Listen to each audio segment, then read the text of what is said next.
Online জুয়ার বিরুদ্ধে ব্যবস্থা নেওয়ার কথা জানান অন্তর্বর্তী সরকারের স্থানীয় সরকার মন্ত্রণালয় এবং যুব ও ক্রীড়া মন্ত্রণালয়ের উপদেষ্টা আসিফ মাহমুদ সজীব ভুঁইয়া। তিনি বলেন, অনলাইন জুয়ায় জড়িত অভিনেতা অভিনেত্রী, খেলোয়াড়, বিজ্ঞাপনদাতা, company, media buyer, print electric মিডিয়ার বিজ্ঞাপনদাতা এবং বিজ্ঞাপন গ্রহীতা সবার বিরুদ্ধে ব্যবস্থা নেওয়া হবে। সোমবার 25 মে সামাজিক যোগাযোগ মাধ্যম ফেসবুকে জাতীয় সাইবার নিরাপত্তা এজেন্সির বরাতে এ তথ্য জানান আসিফ মাহমুদ। ফেসবুকে আসিফ মাহমুদ সজীব ভুঁইয়া লেখেন, ইতিমধ্যেই জুয়ার সঙ্গে জড়িত 1000-এরও বেশি মোবাইল ব্যাংকিং অ্যাকাউন্ট বন্ধের প্রক্রিয়া শুরু করা হয়।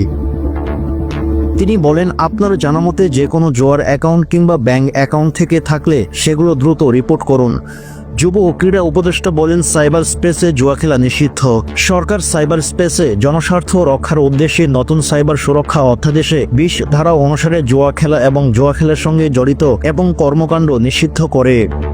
এই আইন অনুসারে সাইবার স্পেসে জুয়া খেলার জন্য কোনো পোর্টাল, অ্যাপস, ডিভাইস তৈরি, পরিচালনা করা, জুয়া খেলার সহায়তা বা উৎসাহ প্রদানের জন্য বিজ্ঞাপনে অংশগ্রহণ এবং প্রত্যক্ষ ও পরোক্ষভাবে প্রচার বা বিজ্ঞাপনের সঙ্গে জড়িত থাকাকে আইনত দণ্ডনীয় অপরাধ হিসেবে ঘোষণা করা হয়।